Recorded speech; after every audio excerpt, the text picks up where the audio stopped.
Bismillahirrahmanirrahim. Today we will discuss 3 past papers, and the paper is 2013 classical poetry, and that is from annual. Question number 1 में जो stanza दिया गया है, the why, where, danger और dishonor lurks, ये stanza है, और इसका question number 2 we are going to discuss.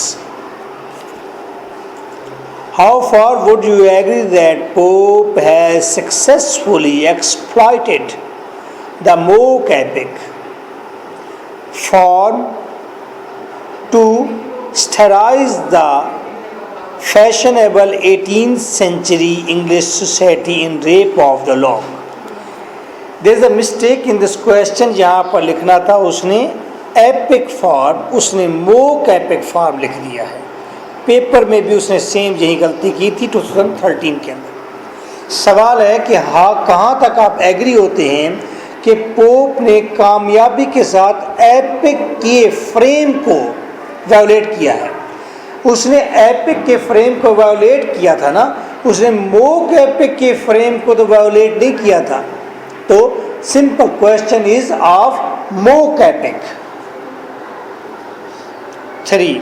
How does Chaucer create interest for the modern readers in the 14th century English characters? Modern reader को किस तरह attract करता है चासर अपनी 14th सेंचुरी के करैक्टर्स में?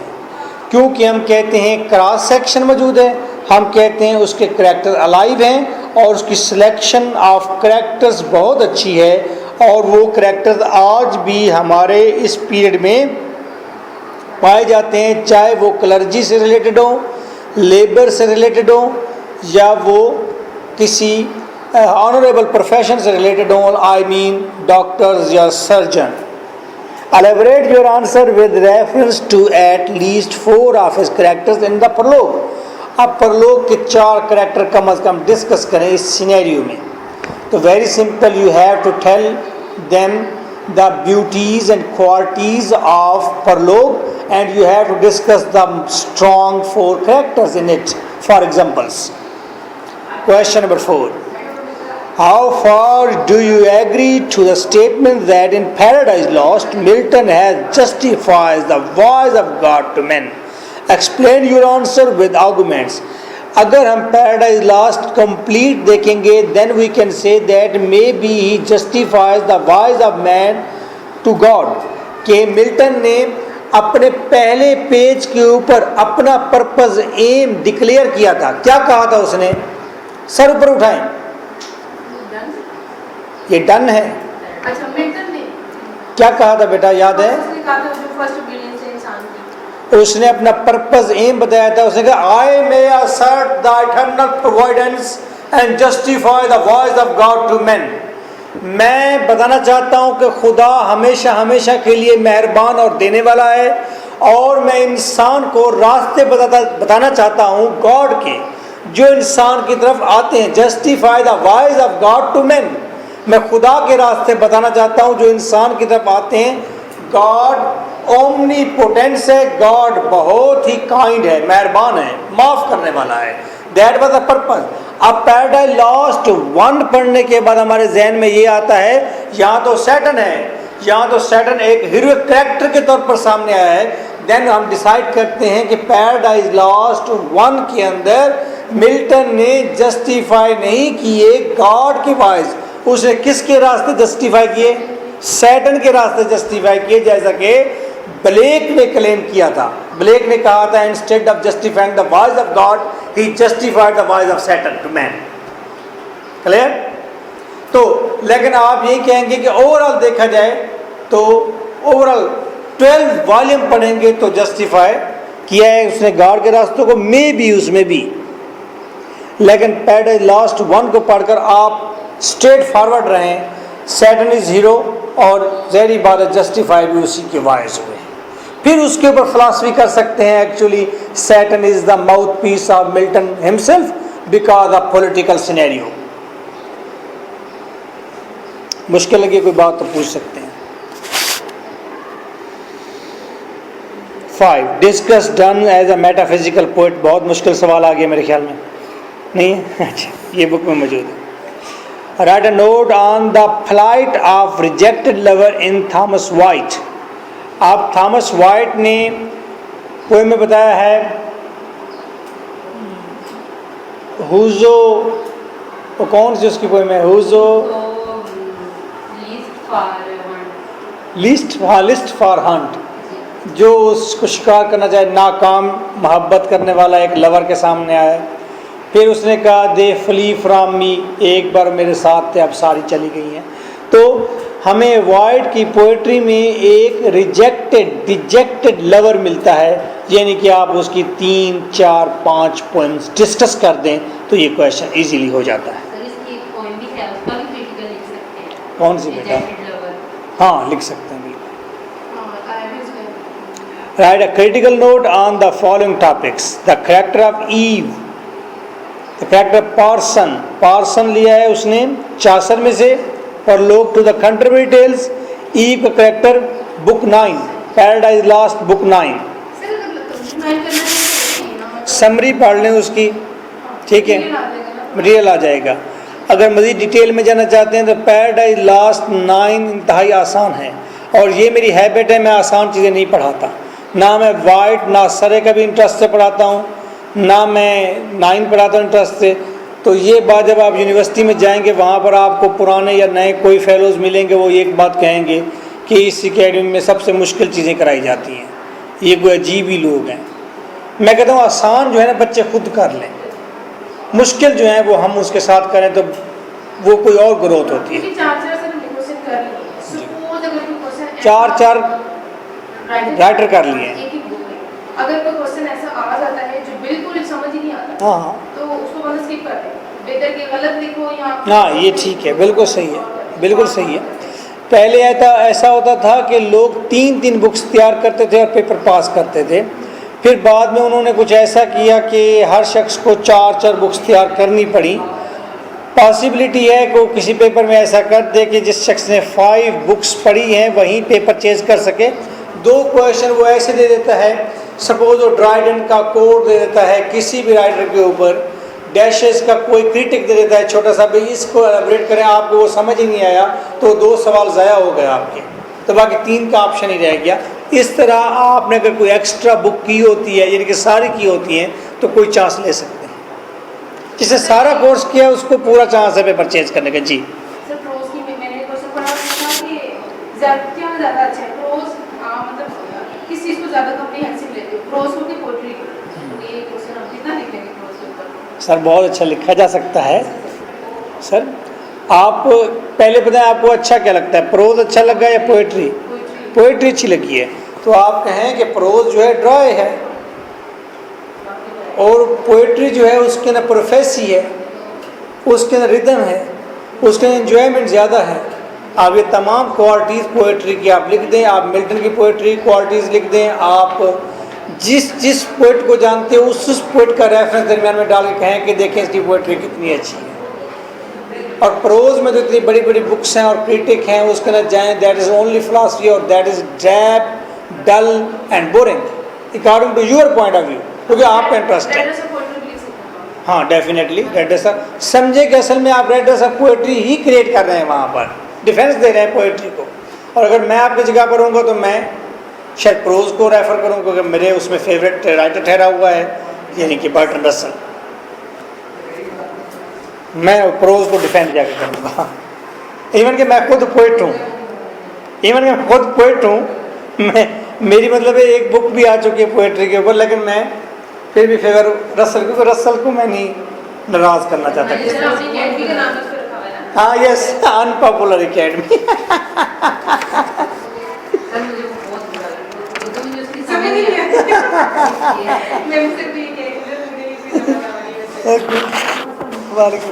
टेस्ट डिफरेंस, कोई बात नहीं,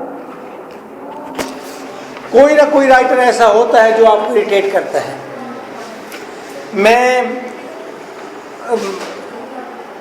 मेरी एफएससी के अंदर मुतैला पाकिस्तान का वो जो पाक स्टडी होता है उसका स्टार लगा हुआ है, मैं उसमें इनके पास नहीं हुआ था।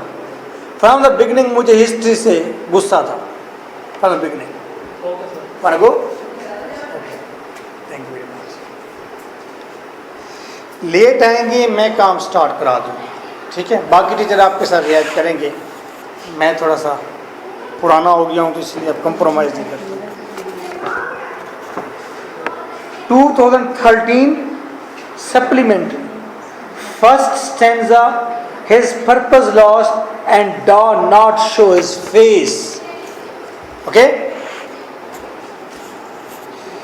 क्वेश्चन इसका आया है, question number 2, Donne's conceits are far fetched.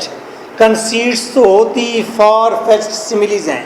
Mister काजन, मिस्टर काजन,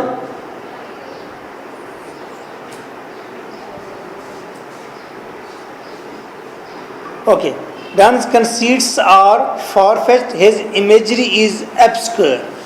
Okay, what is the meaning of obscure?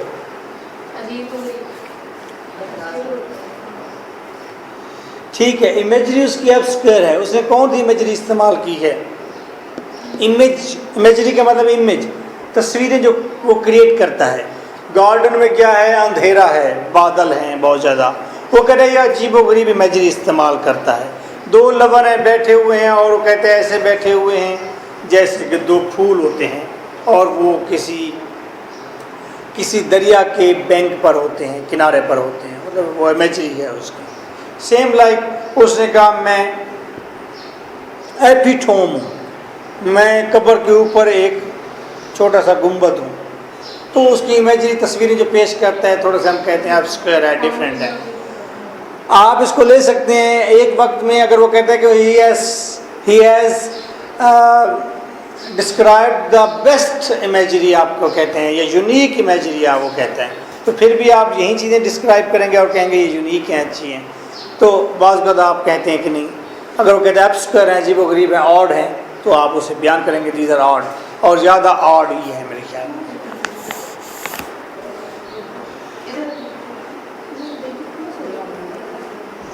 Every satirist is at heart a moralist. What is your opinion? Discuss with the reference to Pope's The Rape of the Lock. जो भी स्टायरिस्ट है आपके book के अंदर, आपके पूरे syllabus में दो बड़े स्टायरिस्ट हैं, कौन कौन से?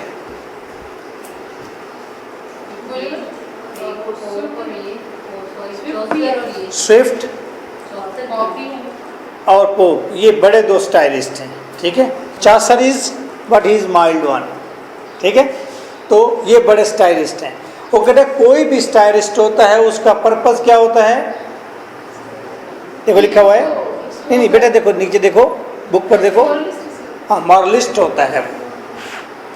तो पोप जो है वो मिशन खराब नहीं है, वो इंग्लिश सोसाइटी से नफरत नहीं कर रहा, बल्कि वो तो उनको ठीक करना चाहता है, बेटर करना चाहता है।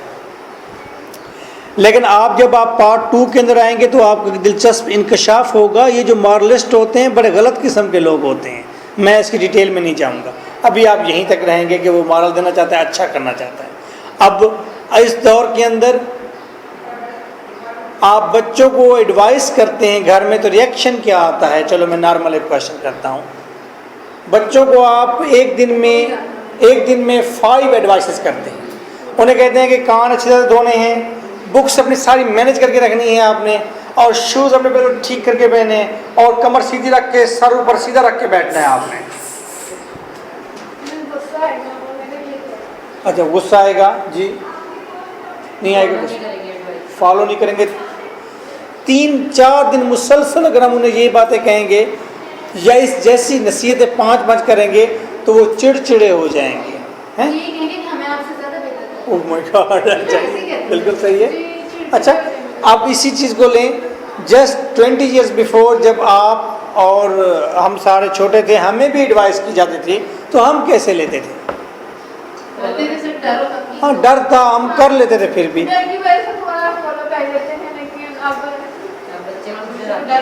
हम ये कहते थे कम से कम कि यार बात ठीक कर रहा है, भी ये बंदा बड़ा बंदा बात कर रहा है, बात ठीक अच्छा लगता था ना, वो आप अच्छे वो अपनी चीज़ों को मैनेज करके रखते हैं, उनको भी अच्छा लगता है। तो वो बस हमें वो उसकी बात अगर फॉलो नहीं भी करते थे तो हमें ये पता होता था कि ये शख्स क्या ठीक रहा होगा, और हम गलत कर रहे हैं, बेईमानी नहीं। अब दौर बदल गया है, अब एडवाइस का और मॉरल का पीरियड नहीं रहा. This is the age of senses. मैंने क्या कहा गुड़िया? Age of senses.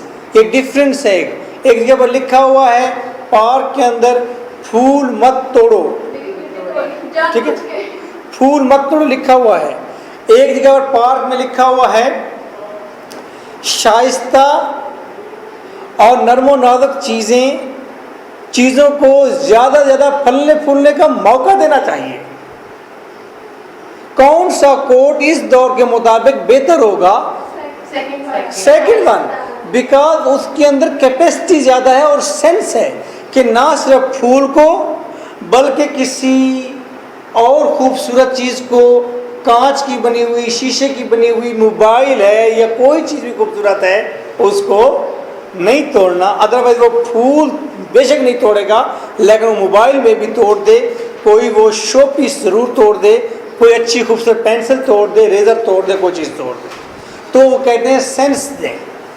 अब बच्चे, हम अपने बच्चों की परवरिश भी सेंस की बेस पर बोलो कर रहे हैं. हम बच्चों को रोज़ाना ये नहीं कह के भेजते स्कूल में कि साथ वाले बच्चे की पेंसिल ना उठाना, फिर अगले दिन ये नहीं कहते रेज़र भी ना उठाना, फिर अगले दिन ये नहीं कहते कि उसका शार्पनर ना उठाना या उसका कान काट के ना ले आना घर में. तो हम ये नहीं कहते उसे. हम ये कहते हैं बेटा अच्छे बच्चे बन के रहना है ना, बेटा किसी से नहीं लड़ना, बेटा अपनी चीज़ों को बस देखते हैं, है ना. ऐसे ये सेंस है. और क्या हाल है बेटा आपका? चाय पियेंगी? बोतल? कुछ भी नहीं. अच्छा, नेक्स्ट क्वेश्चन. लेकिन आपने ये बातें, क्वेश्चन नंबर 3 कर रहा हूँ. क्वेश्चन नंबर 3 की मैंने जो बातें भी ये बताई हैं सारी की सारी आपने जहन से निकाल देनी है. ये बातें मैंने कुछ एक्स्ट्रा बताई हैं जो आपको नहीं बतानी थी. ये पार्ट 2 के बस वैसे फिलॉसफी करने लग गया हूँ. मैं ये कह रहा हूँ कि पोप बिटर स्टायरिस्ट है लेकिन पोप इंसान से नफरत करने वाला नहीं है. पोप का पर्पज़ है कि सोसाइटी उसकी अच्छी हो जाए और उसकी सोसाइटी के तमाम अफराद काम करें, निकम्मे न रहें, और लड़कियां आर्टिफिशियल ना हों बल्कि उनका स्प्लेंडर उनके रूह के कंटेंट से हो, रूह के अच्छे कंटेंट से हो. ठीक है. तो वो कहना चाहता है कि मर्द और ख़वातीन वो आइडल ना हो, आर्टिफिशियल ना हो, बल्कि वो सोफिस्टिकेटेड, ग्रेसफुल और वेल मैनर्ड हों और पायस हों, नेक हों. तो ये क्या है? मॉरल्स हैं. तो Pope is a moralist insight. ये आपने डिस्क्लोज करना है. बात वही स्टायरिस्ट वाली, लेकिन हर स्टायर के साथ आपने कहना है उसका मकसद ये है कि वो लोगों को बेहतर करना चाहता है और सोसाइटी में कोई मॉरल देना चाहता है.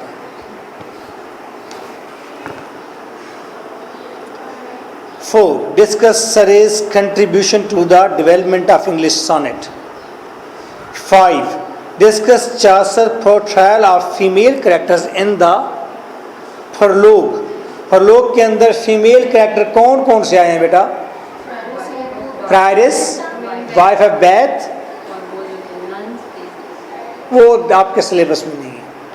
2 character.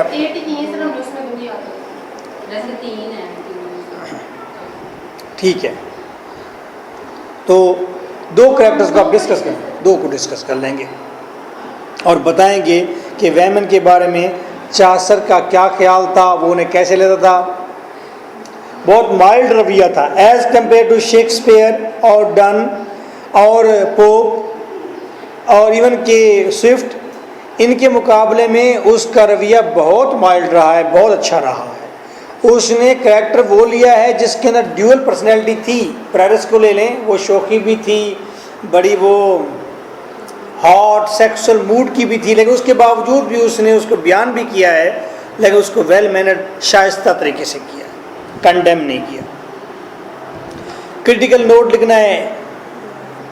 Aerial in Rape of the lock.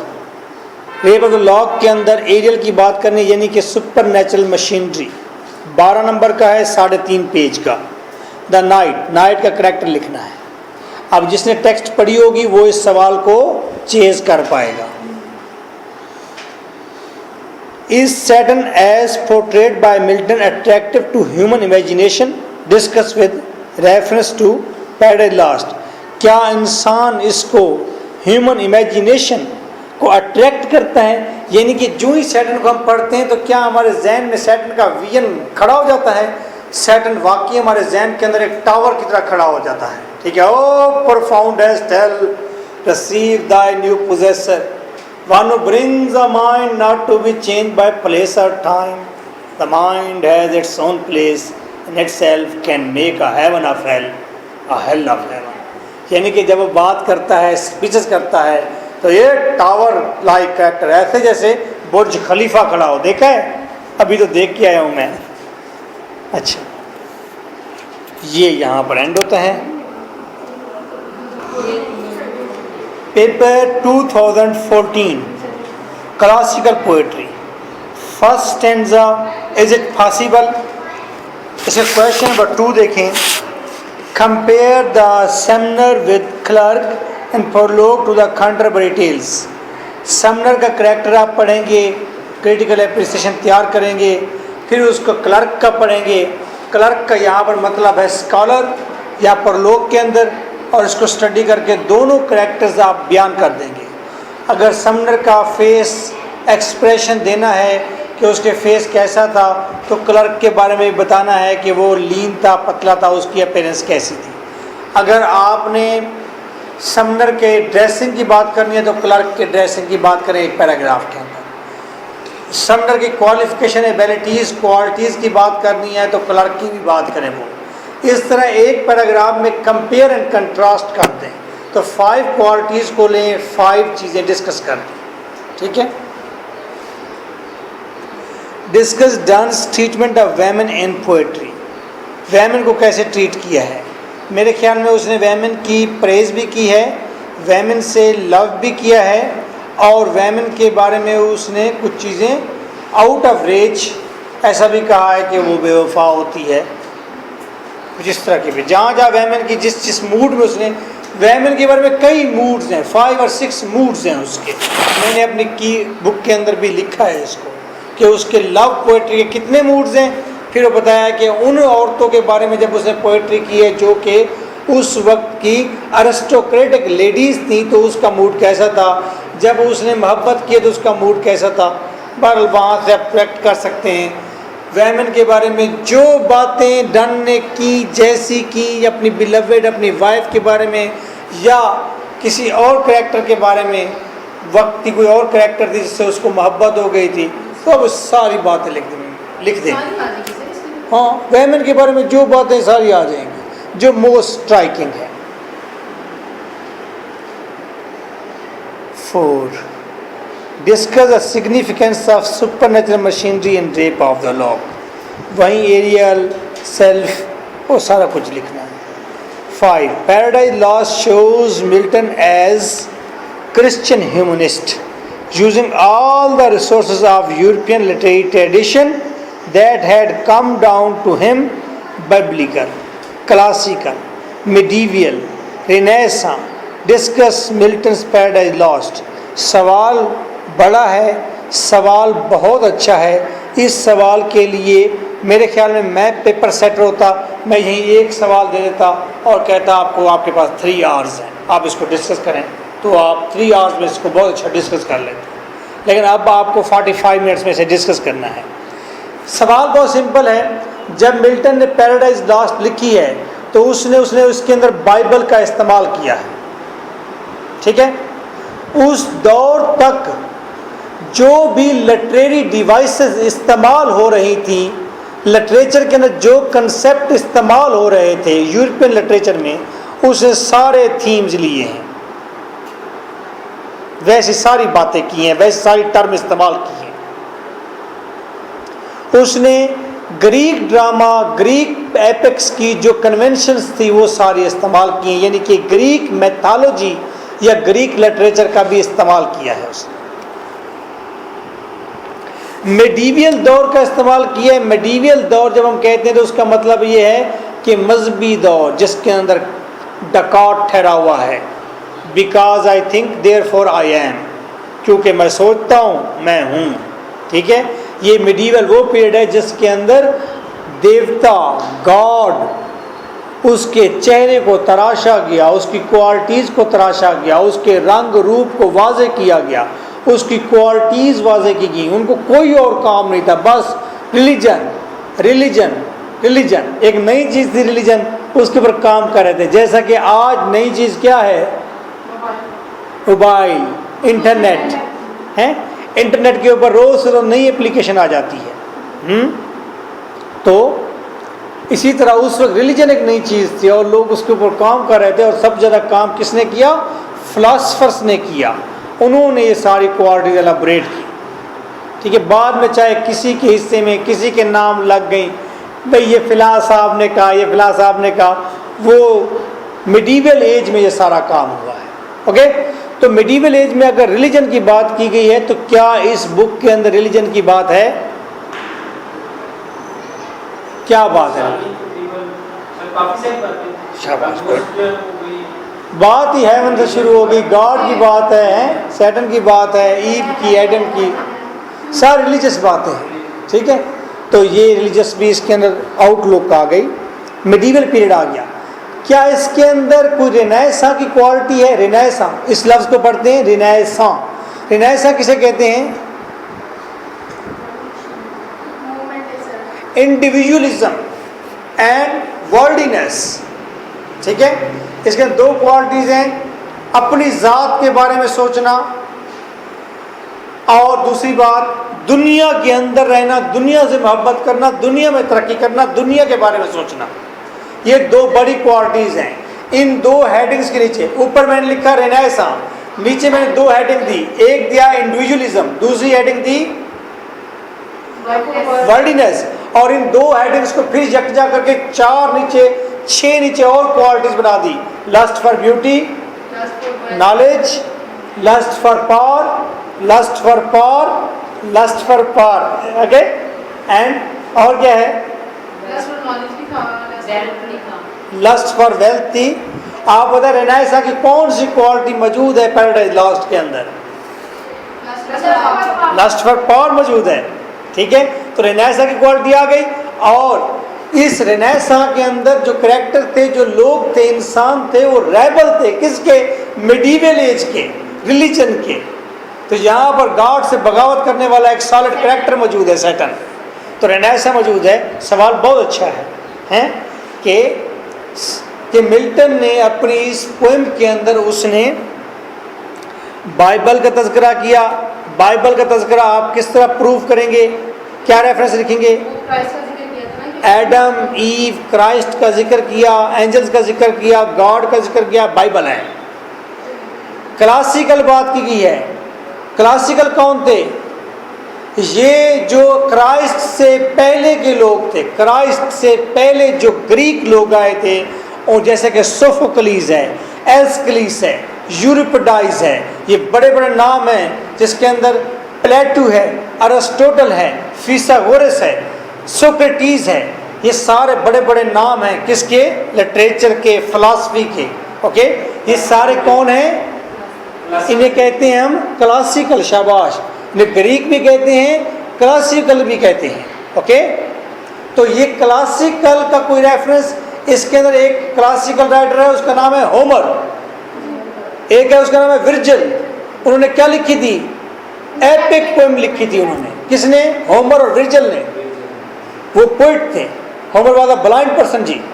तो उसने जब लिखी थी तो उसने बताया था, जब उसने पोएम लिखी थी होमर ने, तो उसने सबसे पहले क्या किया था? शायरी की, देवी से प्रार्थना की थी, म्यूज से। ओके, फिर उसने सब्जेक्ट बताया था, फिर उसे हीरो बताया था। तो आप देखें कि इसके अंदर तो सारी क्लासिकल कन्वेंशन मौजूद है।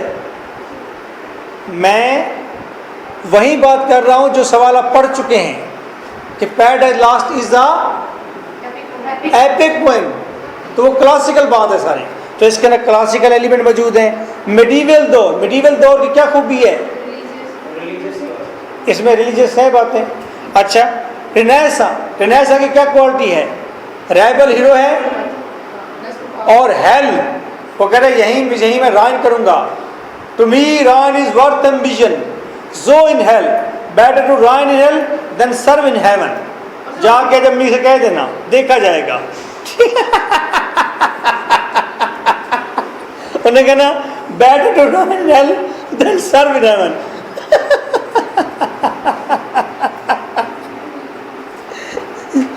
अच्छा, इसका रिनाइजेशन वो भी हम रेफरेंस दे सकते हैं ना कि वो सैटर्न जो है वो कम्पीट कर रहा था गॉड से, ओमनीपोटेंट यानी वो कह रहा था कि मेरे पास इतनी पावर है कि मैं उसे कम्पीट कर सकता हूँ। बिल्कुल सही है, बिल्कुल सही है। तो ये हो गया। ये भी रिनाइसा है कि उस वक्त ये अथॉरिटी के साथ लोग लड़ गए थे, जैसे कि पोप उस वक्त अथॉरिटी थी तो लोग उसके रेबल हो गए थे। Doctor Faustus is an evident of रिनाइसा। Okay 6। तो ये बड़ा सवाल है, आप इसको क्या करें, आप वहाँ पर कितने पैराग्राफ बनाए, बाइबलिकल का 1 पैराग्राफ, क्लासिकल का 2रा पैराग्राफ, मिडीवल का 3रा, रिनाइसा का 4था। 4 पैराग्राफ में आप इसको डिस्कस करें। 4 पैराग्राफ से मुराद ये है कि आप 1.5 पेज लिखें इसका।